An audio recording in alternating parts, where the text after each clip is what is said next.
இந்த படத்துல வந்து எல்லா இடங்கள்லயுமே நம்மள சிரிக்க வச்சிருக்காங்க அப்படின்னு சொல்லலாம். ஏன்னா, ரொம்பவும் எதார்த்தமான ஒரு வெகுளியான கதாபாத்திரம். ஒரு பக்கம் ஊர்வசி, அவங்க தன்னுடைய ஃபேஸ் எக்ஸ்பிரஷன் ஆகட்டும், டயலாக் டெலிவரி கிட்டத்தட்ட ஒரு வடிவேலு அவர்கள் சில படங்கள நம்ம பார்த்திருப்போம். டக்குனு ஒரு மாரி பண்ணுவாரு, ஒரு டக்குனு நம்ம சிரிக்க வைப்பார் பார்த்தீங்களா?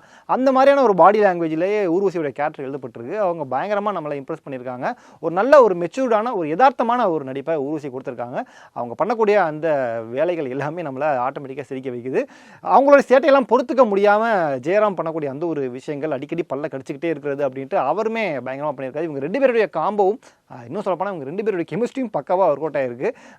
அவ்வளோ ஒரு டாம் அண்ட் ஜெர்ரி காம்போ மாரி அவங்க அவ்வளவா நம்மள சிரிக்க வச்சிருக்காங்க அந்த படம் முழுக்க. அவங்களுடைய பொண்ணுங்களா வரக்கூடிய சஞ்சனா, அனந்திகா இவங்க 2 பேருமே ஒரு நீட்டான பெர்ஃபார்மன்ஸை குடுத்துருக்காங்க. சஞ்சனா வந்து ஒரு ரகடான ஒரு கேர்ளா வந்து டக்குன்னு சண்டைக்கு போறது, கெட்ட வார்த்தையில பேசுறது அப்படின்ட்டு ரொம்பவும் இறங்கி நடிச்சிருக்காங்க. இன்னொரு பக்கம் மது கொஞ்சம் பயந்து சுபாவத்தோட இருக்கிறது அப்படின்னு அவங்களுடைய நடிப்புமே கொஞ்சம் மெச்சூர்டாக இருந்தது. இவங்களை தவிர்த்து நம்ம மிஷ்கின் அவர் தான் எம்பெருமான் அப்படின்ற ஒரு காவல்துறை அதிகாரி கதாபாத்திரம் நடிச்சிருக்காரு. அவருடைய கேரக்டர் எழுதப்பட்ட விதமாகட்டும், அவருடைய நடிப்பாகட்டும், கிளைமேக்ஸில் அவரை வச்சு ஒரு நல்ல மெசேஜுமே கன்வே பண்ணியிருந்தாங்க. அதெல்லாம் ரொம்ப நல்லா இருந்தது. மிஷ்கின் இந்த கேரக்டருக்கு பக்காவா சூட் ஆயிருக்கார் அப்படின்னு நம்ம சொல்லலாம். சாண்டி இதுக்கு முன்னாடி நம்ம நிறைய படங்களை பார்த்த மாதிரியான கிட்டத்தட்ட ஒரு நெகட்டிவான ஒரு கதாபாத்திரம் தான். இங்கே சென்னை பட்டணம் பக்கத்தில் இருக்கக்கூடிய ஒரு பகுதியில் இருக்கக்கூடிய ஒரு இளைஞராக, ஒரு ரவுடியாக அவர் சுற்றிக்கிட்டு இருக்காரு.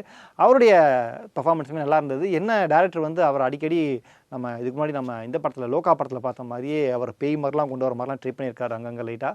ஸோ அந்த மாதிரி சாண்டியும் தன்னுடைய விஷயத்தை கரெக்டாக பண்ணியிருக்காரு. சௌபாக்யா ஹோம் அண்ட் கிச்சன் அப்ளையன்சஸ்